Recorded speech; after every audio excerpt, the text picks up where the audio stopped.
C'est moi, le nouvel héritier de cette société. Toutes les têtes dans la vaste salle se tournèrent simultanément.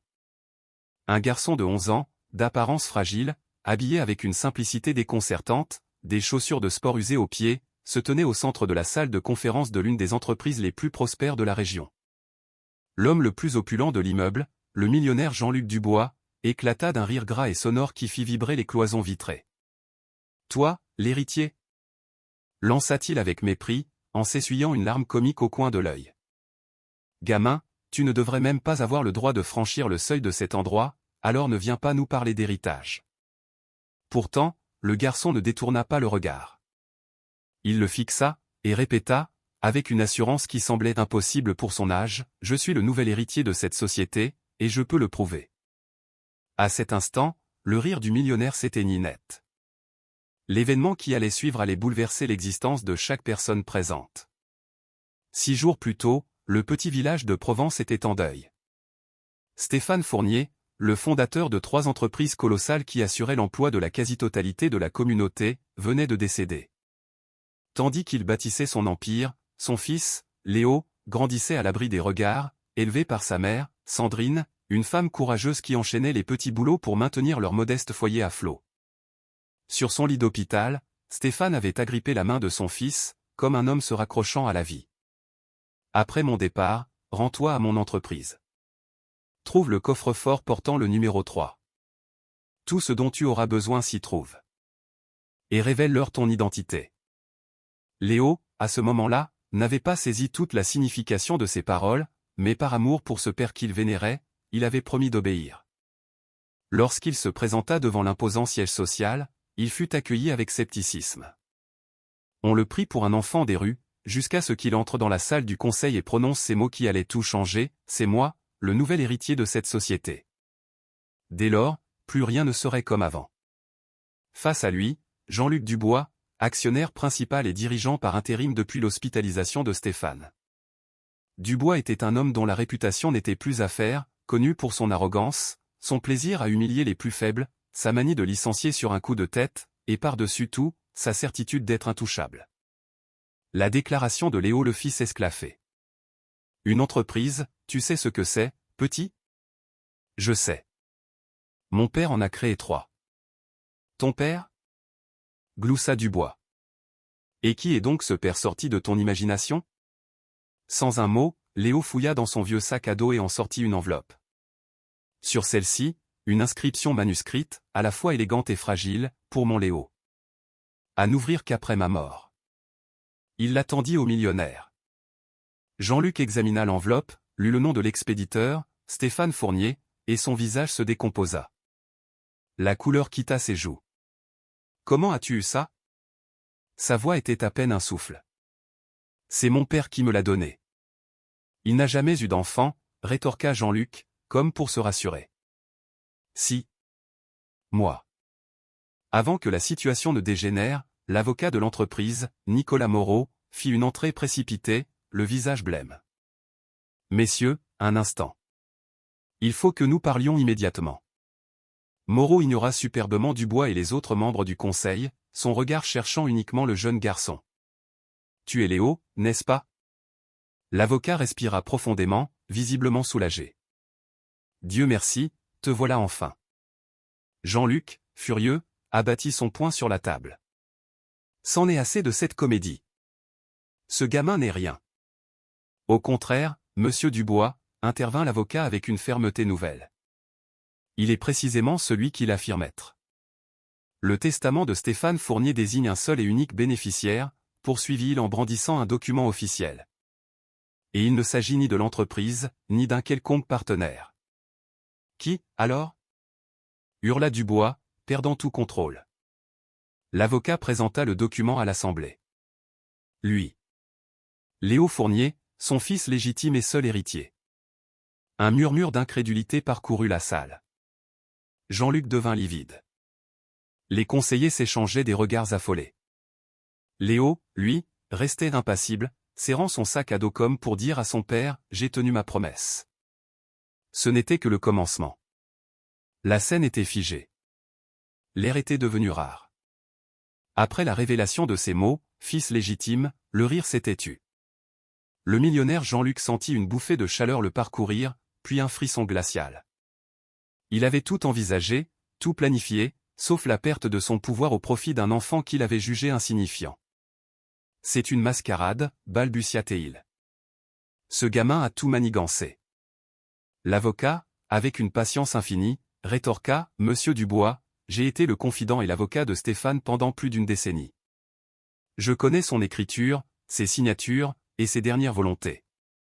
Le testament a été modifié peu avant sa mort. Il a été dûment enregistré, signé et même filmé. Il n'y a aucune place au doute. Le cœur de Jean-Luc martelait sa poitrine. Filmé ? Répéta-t-il, chancelant. En effet, confirma l'avocat. Monsieur Fournier a tenu à laisser un témoignage vidéo depuis l'hôpital, pour prévenir toute tentative d'interférence. Le mot « interférence » fut prononcé avec une intention claire, une accusation à peine voilée qui atteignit Jean-Luc en plein cœur. Léo restait un observateur silencieux. Sa main crispée sur la lanière de son sac était son seul ancrage. Il n'avait que 11 ans. L'avocat s'adressa à lui avec douceur. « Léo, y a-t-il un adulte de ta famille avec toi ? Ma mère est là. » Un des conseillers, un homme aux cheveux poivre et sel, prit la parole pour la première fois. « Vous affirmez que son nom est Fournier, mais où sont les preuves documentaires ?» Léo ouvrit son sac et en sortit un dossier. « Mon père m'a donné ceci à l'hôpital. Il m'a fait promettre de venir. » Il le remit à l'avocat, qui l'ouvrit avec un respect quasi religieux. À l'intérieur, l'acte de naissance de Léo, une copie de la carte d'identité de son père où il était désigné comme responsable légal, une lettre notariée et une petite clé. L'avocat déposa la clé sur la table. Cette clé, messieurs, ouvre le coffre-fort numéro 3. Le coffre que Stéphane a formellement interdit d'ouvrir avant l'arrivée de son fils. Une onde de choc se propagea dans la pièce. Jean-Luc se leva d'un bond. « C'est une manipulation !» cria-t-il. Stéphane savait que j'étais le plus apte à diriger ses affaires. Il n'aurait jamais tout légué à un enfant. Jamais. L'avocat lui fit face, son regard d'égal à égal. « Monsieur Dubois, permettez-moi une question. » Laquelle ? Pourquoi une telle panique ? Le millionnaire eut du mal à déglutir. Je trouve simplement que c'est une folie, bafouilla-t-il. On ne peut pas confier un tel empire à un enfant. Le conseiller aux cheveux gris intervint. Jean-Luc, il n'est pas question de lui confier la direction. Il est l'héritier, le propriétaire légal. La nuance est de taille. Un autre ajouta, la philosophie de Stéphane a toujours été celle-ci, ce qu'il a bâti doit revenir à ceux qu'il aime. Le conseil d'administration continuera de gérer l'entreprise. Il fallait simplement un successeur pour porter le nom. Jean-Luc explosa. Et vous voulez que ce nom soit porté par ce gamin ? Léo s'avança. Puis-je vous montrer autre chose ? Certainement. L'avocat prit la dernière enveloppe du dossier. Elle était scellée de cire rouge, portant l'empreinte de Stéphane Fournier. Un signe de respect involontaire parcourut l'assemblée. Cette lettre, expliqua l'avocat à Léo, a été rédigée par ton père lors de son dernier jour de pleine conscience. Il a exigé qu'elle ne soit remise qu'à son héritier, une fois son identité vérifiée. Lisez-la, s'il vous plaît, demanda Léo. L'avocat rompit le sceau et sa voix s'éleva dans le silence. Mon fils, ta présence ici aujourd'hui est la preuve de ton courage, un courage que je savais que tu possédais. Tu es plus résilié que tu ne le crois, mieux armé que tu ne l'imagines. Cette entreprise. Elle est notre sang. Elle n'existe que pour te garantir un avenir meilleur que le mien. Personne n'osait bouger. Le monde est dur, je le sais, c'est pourquoi tu ne seras pas seul. J'ai laissé des consignes précises, des alliés fidèles pour te guider. Ce qui t'appartient te revient de droit, et nul ne pourra te le dérober. Jean-Luc était devenu fantomatique. La lettre se concluait ainsi, si l'on tente de t'abaisser, ne réponds pas par la colère, mais par la vérité. Car la vérité est le seul rempart contre ceux qui bâtissent leur pouvoir sur le mensonge. Je t'aime, Léo. Éternellement. Le garçon inclina la tête, laissant échapper 2 larmes silencieuses.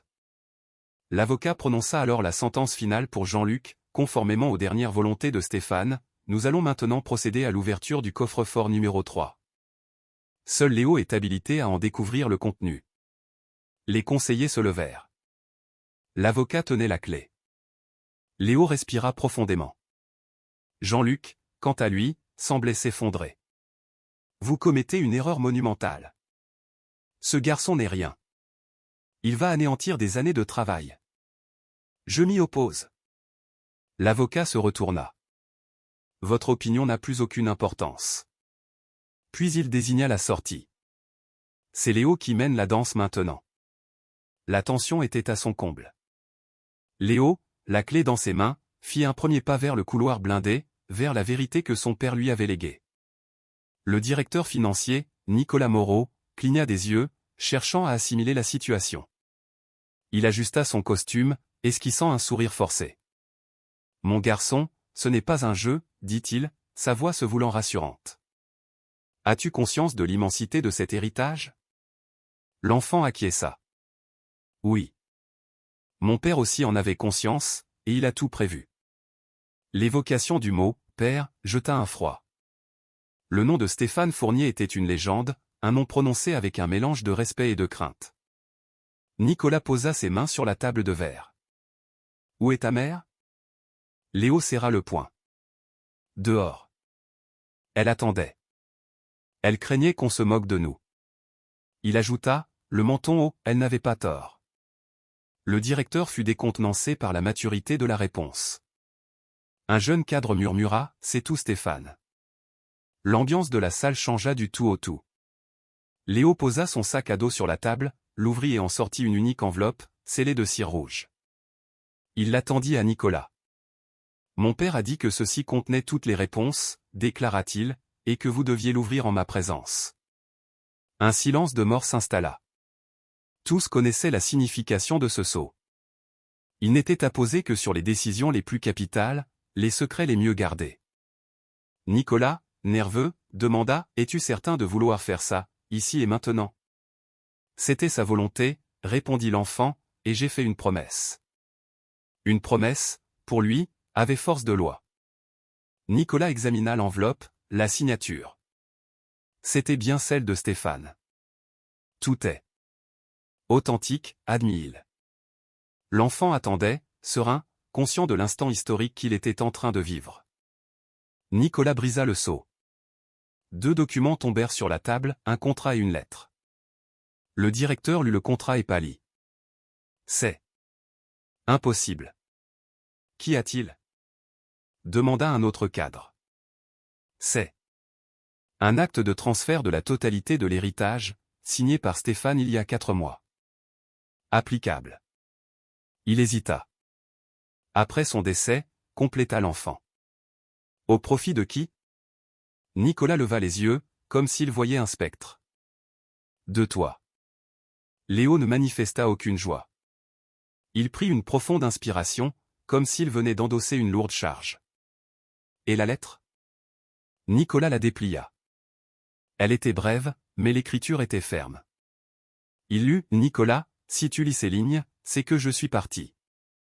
Mon fils, Léo, est l'unique héritier de tout ce que j'ai bâti.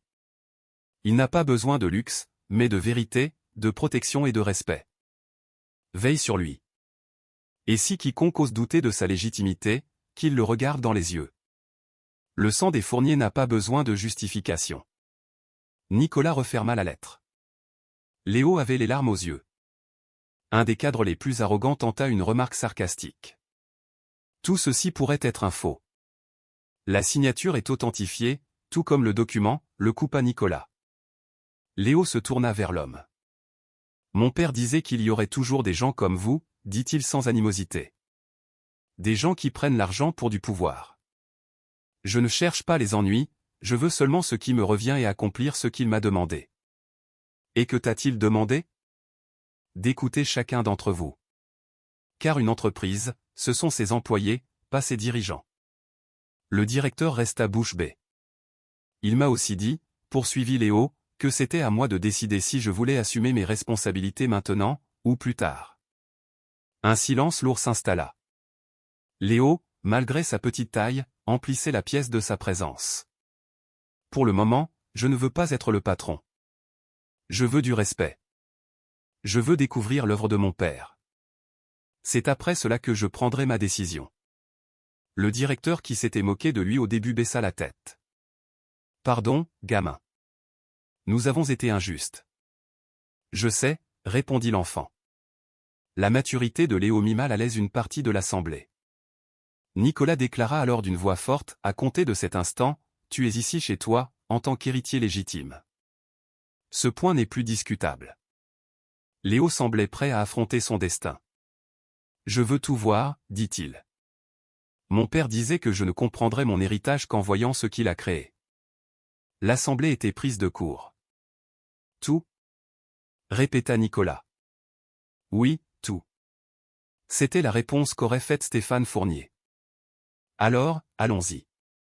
Une employée ouvrit les portes. Léo passa le premier. Sa mère, qui attendait dans le couloir, se précipita vers lui. Léo? Tu vas bien? Ils ne t'ont rien fait? Non, maman, la rassura-t-il. Ils savent qui je suis maintenant. Il lui prit la main. Reste avec moi. Les employés s'écartèrent sur leur passage. L'enfant observait tout, mais son attention se portait sur les gens. Léo posa sa main sur une vitre. Ils travaillent dur. Nicolas confirma. Ils sont le cœur de l'entreprise. Mon père me le disait souvent, confia Léo. Il disait qu'une entreprise, c'est avant tout une aventure humaine. Prends soin des gens, et ils prendront soin de l'entreprise. Nicolas se souvint d'avoir entendu Stéphane prononcer ces mêmes mots des années plus tôt. Seul son fils pouvait les connaître. Léo désigna alors une femme à son poste de travail, visiblement épuisée. Elle a l'air triste. Un manager expliqua, c'est Chloé.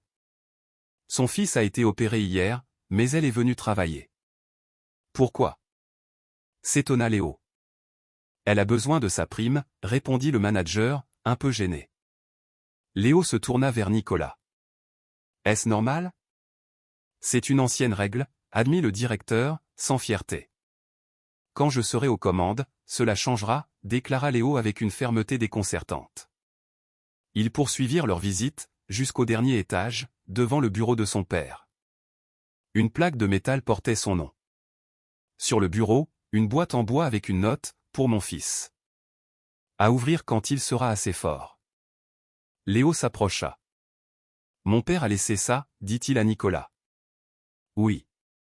Il a interdit à quiconque de l'ouvrir. Léo souleva le couvercle. À l'intérieur, une montre. La montre de son père. Un objet simple, usé, mais chargé de souvenirs. Il la prit dans ses mains, tremblant d'émotion. C'est sa montre, murmura-t-il. Il disait qu'elle ne mesurait pas le temps, mais les promesses, ajouta sa mère. Léo remarqua un petit papier plié à l'intérieur.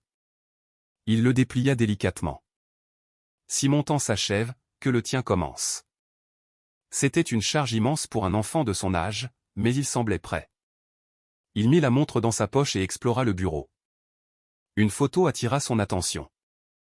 Son père, entouré de ses employés, avec cette légende, travaille avec tes mains, décide avec ton cœur. Il voulait que tu grandisses ici, dit Nicolas. Il a bâti tout ça pour te donner une chance. Léo regarda par la fenêtre. Dois-je continuer son œuvre? Demanda-t-il. Nicolas répondit, pas tout de suite. Tu as le temps d'apprendre, de choisir ta voie. Ton père a tout prévu pour que tu sois libre. Nicolas ouvrit un autre tiroir. Il y a autre chose. Il sortit une enveloppe scellée de cire bleue. Ton père voulait que je te remette ça le jour de ta première visite. Léo prit l'enveloppe, mais ne l'ouvrit pas. Lisons-la à la maison, suggéra sa mère. Non, dit-il. Ici. Il demanda à Nicolas de la lui lire. Mon fils, si tu es dans ce bureau, c'est que tu as fait preuve d'un courage immense. J'ai toujours su que tu possédais une bonté rare, et j'ai craint que le monde ne tente de te l'enlever.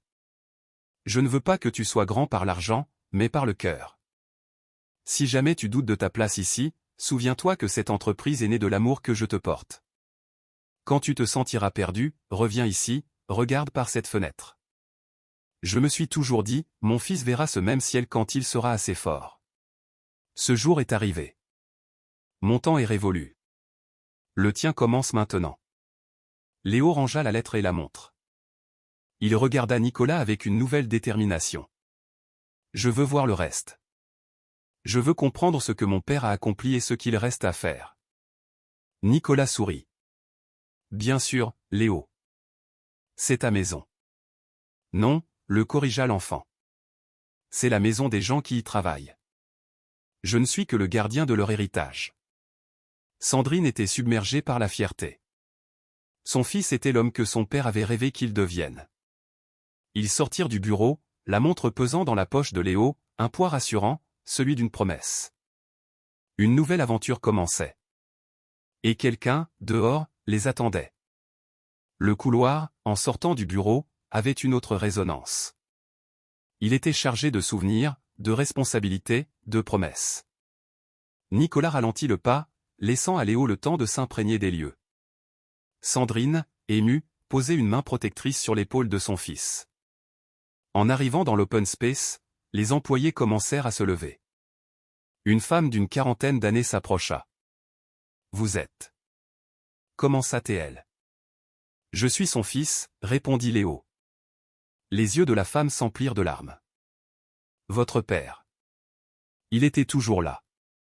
Pour nous tous. Il parlait de vous comme de son plus grand trésor. » Léo était touché. Nicolas les conduisit dans une salle de réunion où d'autres employés les attendaient. Un vieil homme s'avança. « J'ai connu ton père à ses débuts, petit. Un jeune homme timide, mais avec une volonté de faire. J'ai vu cet empire naître de ses mains. » Léo lui serra la main, avec le même respect que son père aurait montré. L'homme fut ému. « Il serait fier de toi. » Nicolas, sentant l'émotion submerger l'enfant, intervint. « Léo, il est temps de rentrer. Demain est un autre jour, et une rencontre importante t'attend. » Laquelle ? L'associé de ton père arrive. Il a été à l'étranger et a des choses à te révéler, des choses que personne d'autre ne sait. Je serai là, répondit Léo. Le lendemain, à leur arrivée dans leur vieille Renault 4, l'ambiance était électrique. Des chuchotements, des regards fuyants. Dans la salle de réunion, des avocats. Pierre Lambert est ici, expliqua Nicolas à voix basse. Il prétend avoir des droits sur l'entreprise et exige de te parler. Sandrine serra la main de son fils. Au centre de la pièce se tenait un homme âgé, à l'allure autoritaire. Tu es donc le fils de Stéphane, dit-il. Oui, répondit calmement Léo.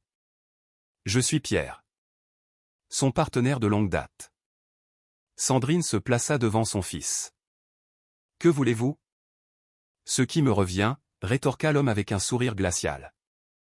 Stéphane a signé des documents dont vous ignorez l'existence. Il toisa Léo. Les enfants sont ignorants des affaires des adultes. Ne lui parlez pas sur ce ton. S'indigna Sandrine. Pierre, un peu de respect, intervint Nicolas. Stéphane a tout réglé pour son fils. C'est ce que nous allons voir. Il jeta un dossier sur la table. Tu reconnais ceci ? Demanda-t-il à Léo. Nicolas posa sa main sur le dossier. Je dois examiner cela. C'est une affaire de famille, Nicolas, le repoussa Pierre. Léo l'interrogea. Connaissiez-vous vraiment mon père ? Évidemment. Alors pourquoi ne m'a-t-il jamais parlé de vous ? Pierre détourna le regard un instant. Un instant qui suffit à Léo pour comprendre qu'il mentait. Ton père était un homme occupé. Prouvez-le, le défia Léo. Montrez-moi une photo, un souvenir de votre amitié. Pierre était pris au piège. Mon père ne vous faisait pas confiance. Tu n'es qu'un enfant, que sais-tu ? Peut-être, mais mon père n'était pas un imbécile. Écoute-moi bien, petit insolent. Un employé fit irruption. Monsieur Lambert. Nous avons trouvé un fichier dans les archives de Monsieur Fournier. Une vidéo. Il y prononce votre nom. Pierre devint blême. Il a laissé pour instruction de ne la visionner qu'en présence de l'héritier. Les yeux de Léo s'illuminèrent. Voulez-vous que je la lance ? Demanda l'employé. La tablette illuminait les visages tendus. Léo, tu n'es pas obligé. Commença sa mère. Je veux la voir, dit-il. Pierre tenta de protester. Cette vidéo est peut-être un montage. Elle est sur le serveur sécurisé, le calma Nicolas. Inviolable. L'employé lança la vidéo. L'image de Stéphane, fatigué mais déterminé, apparut. Si vous visionnez ceci, c'est que mon héritier est arrivé. Mon fils, j'aurais tant aimé être à tes côtés. J'ai tout fait pour te protéger. J'ai laissé derrière moi un héritage, mais surtout, une vérité. Car je savais que quelqu'un tenterait de te spolier. Tous les regards convergèrent vers Pierre. Cette personne n'est ni un ami, ni un membre de la famille. Il n'a jamais été loyal. Il a tenté de me nuire, de me faire déclarer inapte lorsque je suis tombé malade. Je l'ai découvert et démis de toutes ses fonctions. Pierre était au bord de l'apoplexie. Il m'a menacé, jurant de revenir. Le cœur de Léo battait la chamade. Nicolas, veille sur mon fils, comme tu me l'as promis. Et maintenant, le nom de cet homme. Un silence de mort. Pierre Lambert. La salle explosa. Pierre était anéanti. Il m'a trahi, continuait la voix de Stéphane. Il a tenté de me discréditer. C'est pourquoi j'ai enregistré ce message. Si vous le voyez, c'est qu'il a de nouveau tenté de nuire à mon fils. Mon fils, n'aie pas peur. Tout appartient. Il n'a aucun droit. La vidéo s'acheva. La vérité était là, implacable. Sandrine serra son fils dans ses bras. Nicolas était soulagé. Pierre, lui, s'effondra. C'est un mensonge. Une manipulation. Mais sa voix était sans conviction. Un agent de sécurité s'approcha. Monsieur Lambert, veuillez nous suivre. C'est un complot. Léo le fixa. Vous avez essayé de tout lui prendre. Il ne vous l'a pas permis. Tu as eu de la chance, gamin. Non, répondit Léo. J'ai eu la vérité. Pierre, vaincu, se laissa emmener. La vérité de son père l'avait rattrapé. Léo soupira, enfin libéré de ce poids. L'employé tenait la tablette, tremblant. L'atmosphère était électrique. Léo, ajustant la boîte sur ses genoux, demanda avec une assurance nouvelle, « Pouvez-vous me la montrer ?» Malgré son jeune âge, sa voix portait. Sandrine posa une main rassurante sur son épaule. Pierre, livide, tenta une dernière manœuvre, « Cette vidéo est un faux. Elle provient du serveur central, enregistré par le père de l'enfant lui-même. » Inaltérable, trancha Nicolas. La vidéo commença. Stéphane, le père de Léo, s'adressait à son fils. L'émotion était palpable. Si vous voyez ceci, le moment est venu. Et je savais que quelqu'un tenterait de prendre ta place. Les regards accusateurs se tournèrent vers Pierre. Son nom est Pierre Lambert. La révélation fut un coup de massue. Stéphane expliqua, si cette vidéo est diffusée, c'est qu'il a agi contre mon fils. Tout appartient à Léo. Lui, et il pointa la caméra, n'a plus aucun droit. L'image s'éteignit. Un agent de sécurité s'approcha. Monsieur Lambert, suivez-nous. L'homme, isolé, ne protesta pas. Léo, avec une force tranquille, lui dit, vous avez voulu tout prendre à mon père. Maintenant, vous ne prendrez plus rien à personne.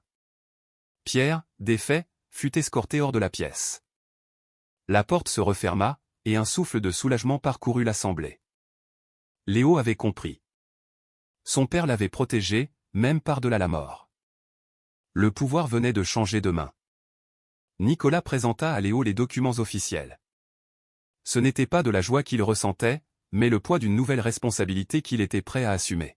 « Que dois-je faire maintenant ?» demanda-t-il. « Tu prends les rênes. » « À ta manière, » répondit Nicolas. Des employés entrèrent, émus et soulagés. Une femme âgée s'agenouilla devant lui. « Votre père a tant fait pour nous. Ce qu'on a tenté de vous faire est une infamie. Permettez-moi de travailler pour vous. »« Appelez-moi Léo, » dit-il timidement. « Alors, je travaillerai pour Léo. » Un murmure d'approbation parcourut la salle. Léo se sentit enfin à sa place. L'avocat lui tendit un stylo. Ceci vous donne le pouvoir de prendre votre première décision. Léo regarda les visages autour de lui, pensa à tout ce que son père avait bâti. Ma première décision ne concernera pas l'argent, annonça-t-il. Je veux créer ici une garderie pour les enfants des employés. Un lieu sûr et joyeux, pour que les parents puissent travailler l'esprit tranquille. Les larmes montèrent aux yeux de sa mère. Et cette garderie portera le nom de mon père. L'émotion était à son comble. Ton père serait si fier, murmura Nicolas. Léo signa. En sortant, la lumière du jour semblait plus vive. Papa, j'ai fait ce que tu voulais, chuchota Théil. Tu as fait plus que ça, mon amour, lui dit sa mère. Tu l'as fait à ta manière. Dans le hall, des dizaines d'employés les attendaient. Leur regard n'exprimait plus le doute, mais le respect. L'agent de sécurité qui l'avait malmené s'approcha. Merci, Léo. Tout le monde a droit à une seconde chance, répondit le garçon avec un sourire. Dehors, Léo sentit pour la première fois qu'il avait un but guidé par le courage. Ton père serait si heureux, dit sa mère. Je sais. Il est toujours là, répondit Léo. Avant qu'ils ne montent dans leur Renault 4, Nicolas accourut, une petite clé à la main. Léo, j'allais oublier. Ceci est pour toi. Coffre 07. Salle du fondateur. Ton père a dit de l'ouvrir quand tu serais prêt. Léo prit la clé. Je l'ouvrirai au bon moment. Tu es né prêt, sourit Nicolas. Le trajet vers leur modeste maison de campagne fut léger. Arrivé, Léo sortit une photo de son père le tenant bébé, et la plaça sur le mur, à côté de celle de son grand-père. La nuit tombée, on frappa à la porte. C'était Nicolas, l'air grave. La police a reçu un appel anonyme. Quelqu'un a tenté d'accéder aux archives de votre mari. Et ce coffre, le numéro 7. Il contient bien plus que des documents. Le vent se leva. Qu'y a-t-il dedans? Demanda Léo. La vérité sur le passé de ton père, et sur ceux qui ont voulu le détruire. La police veut que tu ouvres ce coffre demain, en leur présence. Sans hésiter, Léo répondit, j'y serai. Nicolas partit, Léo resta dehors, la clé dans sa main. Il avait enfin compris. Un héritage, ce n'est pas de l'argent. Ce sont des histoires. Des vérités qui attendent que l'on soit assez fort pour les affronter. Si cette histoire vous a plu, n'hésitez pas à laisser un commentaire et à vous abonner. Votre soutien nous permet de vous proposer toujours plus de récits. Merci.